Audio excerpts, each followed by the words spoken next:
Bismillahirrahmanirrahim. Assalamualaikum warahmatullahi wabarakatuh. Anak-anak soleha, barakallahu fikum ya, soleh-soleha.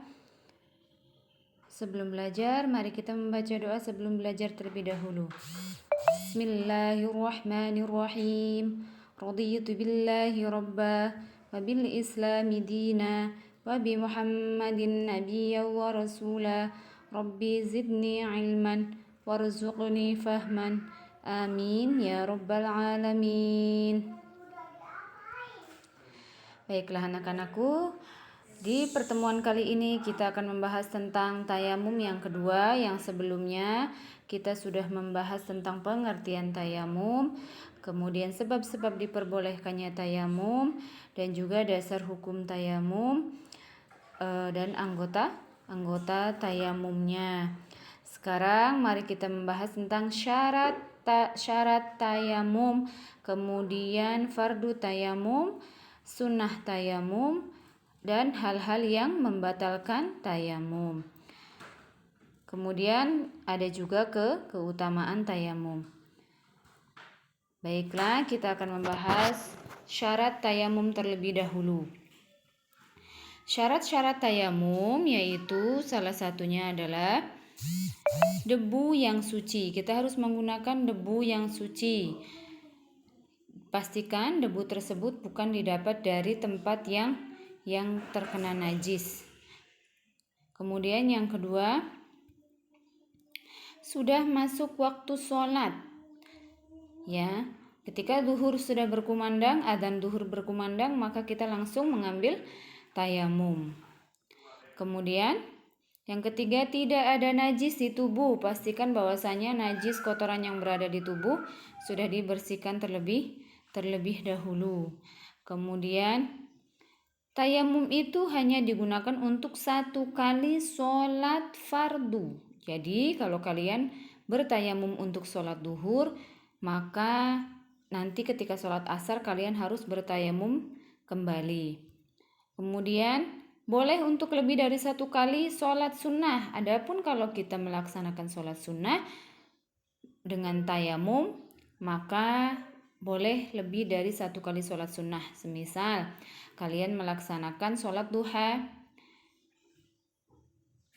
dengan bertayamum, maka kemudian boleh melanjutkan dengan sholat sunnah yang lainnya.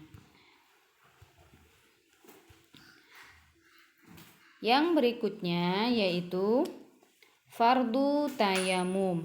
Apa saja yang ada di fardu tayamum ini? Yang pertama yaitu niat, kemudian yang kedua mengusap debu ke wajah.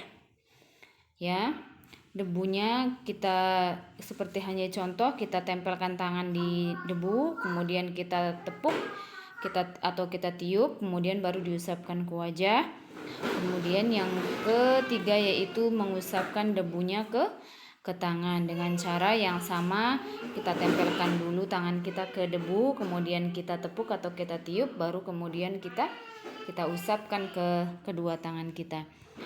Yang berikutnya yaitu sunnah tayamum. Sunnah tayamum salah satunya adalah membaca basmalah. Sama seperti halnya kita berwudu, maka disunahkan untuk membaca basmalah terlebih dahulu. Kemudian yang kedua yaitu mendahulukan tangan kanan daripada tangan kiri. Kemudian menipiskan debu, jangan tebal-tebal ya debunya sehingga nanti tidak akan mengotori wajah atau tangan kita. Kemudian hal yang membatalkan tayamum. Yang pertama yaitu semua hal yang membatalkan wudu. Kemudian yang kedua yaitu melihat air sebelum sholat. Jadi ketika kita sudah bertayamum, kemudian kita belum sholat, tapi ternyata listrik nyala dan akhirnya kran pun ngocor airnya. Atau ada turun hujan misalnya, maka tayamumnya batal dan harus menggunakan wudhu. diganti dengan wudhu. Yang ketiga yaitu yang membatalkan tayamum adalah murtad. Murtad itu apa? Murtad adalah keluar daripada Islam. Misalnya dia tadinya muslim, setelah berwudhu dia ternyata saya menyatakan diri keluar dari Islam, maka dia batal wudhunya. Yang berikutnya yaitu keutamaan tayamum. Apa saja keutamaan tayamum? Yang pertama yaitu dijauhkan dari perbuatan keji.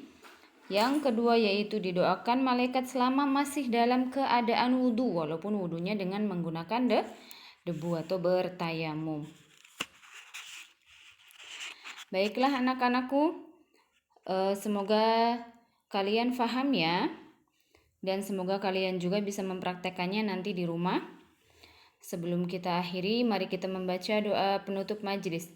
Subhanakallahumma wa bihamdika asyhadu an la ilaha illa anta astaghfiruka wa atubu ilaik. Assalamualaikum warahmatullahi wabarakatuh.